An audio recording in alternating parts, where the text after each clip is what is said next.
The Mazda MX5, or Miata for my overseas viewers, a car which time and time again said a big f*** you to its passionate vocal fan base. Every iteration the same recycled formula, a slow, underpowered, unrefined hairdresser's trinket with less masculinity than a pink-scented bath bomb.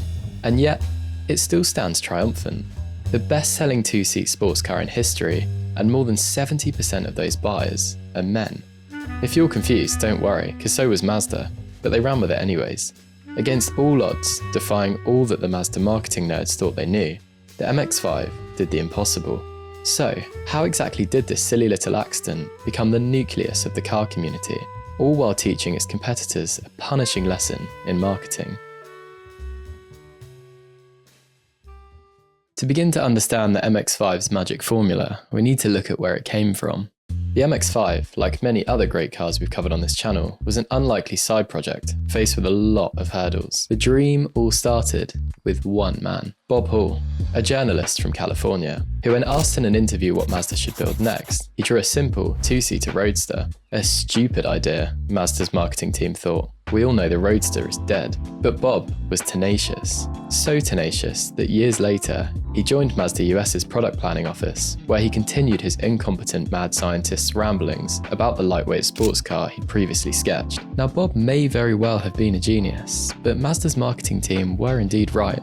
By this point, the Roadster was pretty much dead. By the late 60s and early 70s, customers' tumultuous relationship with sports cars had come to a halt. Safety regulations had closed in on convertibles, and buyers got bored standing on the side of the road waiting for a recovery truck.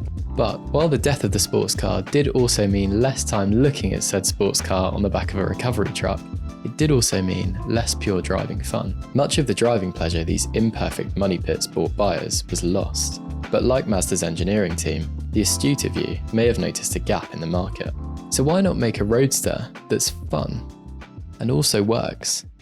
How hard can it be? Mazda's marketing team still had little faith in Bob's predictions, but fortunately, Bob had the engineers on his side, and as all good engineers do, they went around the marketing team and did it anyways.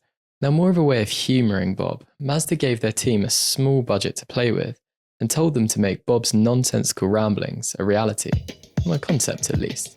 After going back and forth between Mazda Japan and Mazda America, as a mid-engine rear-wheel drive setup to a front-engine front-wheel drive setup, a front-engine rear-wheel drive setup was the variant that came out on top. Approaching the initial release and all hope was essentially lost, Mazda had very little faith in the idea. Young people wanted hot hatches and stylish coupes. The Roadster was for old men with deep pockets and died many years prior. But the reality was a different story. When presenting just a plastic model of the car to 220 potential buyers, more than 50 of these people said that they would buy it, and that was based on its looks alone. They hadn't even driven it yet, and it turned out driving the MX5 is where it really blew everyone's minds. So our friend Bob was right, and the result of his genius idea, the first generation of MX5, also known as the NA. A midsummer day's dream. Mazda Miata, automobile of the year. It was stylish, it was classic, but most importantly, it was simple. Really, really simple. It was built around the Jinba Itai principle. I may or may not have pronounced that correctly. This is a direct translation to horse and rider as one, derived from traditional Japanese archery, where the archer had to ride, aim, and shoot in perfect harmony with their horse. If they weren't connected, the shot would miss. This, alongside a bomb-proof engine and transmission, meant that the little Roadster, destined for failure, had fulfilled its purpose and exceeded expectations. A car that brought the joy back to driving, all while being more dependable than your average economy car. It was an instant classic, bubbly, fun, and approachable, but somehow managed to do all of these things while being rather beautiful to look at. It was the perfect balance of silly, but genuinely pretty. To say Mazda smashed it out the park is an understatement. Throughout its lifespan, the NA was offered with a 1.6 or 1.8 engine, producing a very unremarkable 115 to 130 horsepower, and did 0 to 60 in a while, but was living proof that speed was not always conducive of fun. Despite only weighing just shy of a ton, it wasn't exactly a supercar killer by any stretch of the imagination, but the mixture of its peppy little engine, happy face, unwavering durability, and buzzy exhaust note made the MX5 hard not to love, particularly once you'd spent some time with one. It sounded, looked, and drove like it was trying, and we loved it for that. It was human in all the right areas. Designers famously designed the front end to appear like a human face. Key designer Tom Matano literally said, when you walk into your garage, your car should greet you like a friend. The MX5 did it all, and buyers loved it. 9 years later, and the NA needs an update. Competitors over at Toyota had previously updated their lightweight analog sports car, the MR2, dramatically. The second generation MR2 got much faster and way more tech. This is what fans were crying out for. So of course Mazda did the opposite. The second generation of MX5, also known as the NB, was revealed, and despite losing its pop-up headlights, not really much had changed. But that was the point. Mazda had perfected the formula. Simplicity, dependability, and feel were the key to the MX-5's success. So why hinder that by further complicating the car? Upon release in 1989, the first generation wasn't exactly blisteringly fast, even in the late 80s. It was nippy, to give it credit. Come 1998, and adding just 10 horsepower alongside a few extra kilos in weight meant that the first and second generation performed almost identically in a straight line. Other enthusiast cars had gained masses of horsepower, while the MX-5 stayed right where it was. Now this all sounds like quite a disappointing sequel to such a groundbreaking car, but it wasn't. It was perfect. Sales, although lower, still flooded in, despite echoes from fans about its lack of power and desperate need for a turbo. This has been a very consistent phenomenon throughout the MX-5's life cycle. If you were to use internet comment sections alone as a metric to gauge the success of the MX-5, you'd suspect the car had been a disappointing flop from the get-go. But as we all know, it was in fact the best-selling car in its class, ever. So why is that? It was a Miata. Oh, come on, that's not a sports car. This brings us to something called the vocal minority problem. In most markets, cars, tech, games, the loudest voices are often not the actual buyers. The "we want more power" crowd makes the noise online, but the real sales are the people who want affordability and fun. If Mazda listened to the loud minority, they'd risk alienating actual customers who really buy MX-5s. And speaking of actual buyers, I myself am one of them. This is my own facelifted NB MX-5, introduced in 2001. It isn't the first, and it won't be the last MX-5 I own. I'm a huge fan if you couldn't tell already. It came with what appears to be, on paper at least, a host of big upgrades over the standard NB, but in reality these translate to a few minor subtle handling upgrades. And a VVT system for a little mid-range poke, strong emphasis on the word little. It received some fairly subtle visual updates, but all in all stuck to that same horse and rider formula.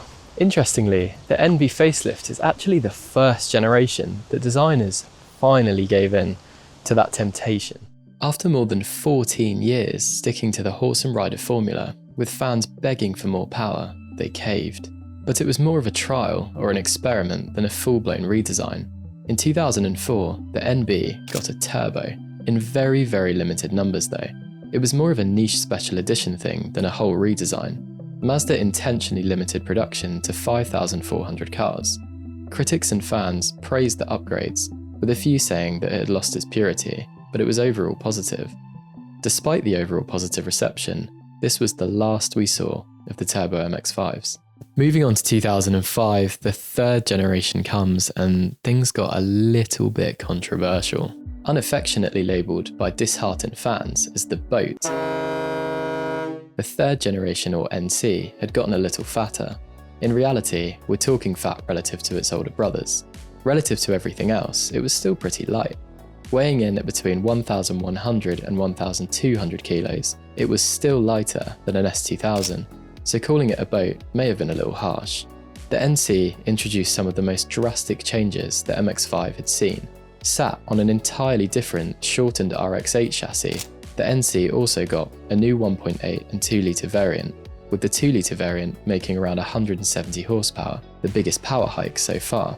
Gone was the beloved B-Series engine, used for 16 years in the NA and NB, replaced with two options co-developed with Ford. The formula was all still there, a rear-wheel drive, dependable, lightweight sports car, but the reception was a little bit colder this time. Many enthusiasts years later are starting to warm up to the NC. I live very nearby a specialist who lives and breathes MX5s.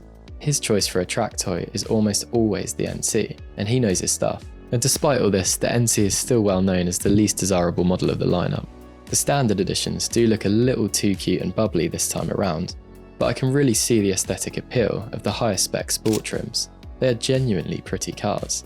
The NC introduced an option for a folding roof, a completely revised interior, and a lot more tech. It did feel like a little bit of a step away from the purity fans had grown to love, but the NC was certainly not a bad car by any means. Moving on to 2015, and nervous fans were treated to the release of the ND, the current edition MX5. The new car swapped the bubbly looks for a sharp and focused stare, while still maintaining that recognisable face we saw in the previous cars. Offered with a Skyactiv 1.5 with around 130 horsepower, or a 2-litre which came in a few different variations, offering between 155 and 181 horsepower. Now by today's standards that isn't really much at all, but it was true to the formula. Mazda had learned from their previous mistakes with the NC and actually managed to shave weight on the new generation. Something incredibly rare in the car world. So much weight in fact that despite having a huge step up in tech and safety, the ND in many forms was still lighter than the 17-year-old NB that came before it. And thanks to my mum, I also have access to an ND, so with this model I can also walk around it and point at things while I tell you how cool they are. She's also a hairdresser, so make of that what you will. Having either driven or owned every iteration of MX5, the ND is actually one of my favourites. It's extremely sharp and light on its feet, has enough creature comforts to not feel dated, and Mazda have done a perfect job at keeping the horse and rider philosophy going even 30 years later.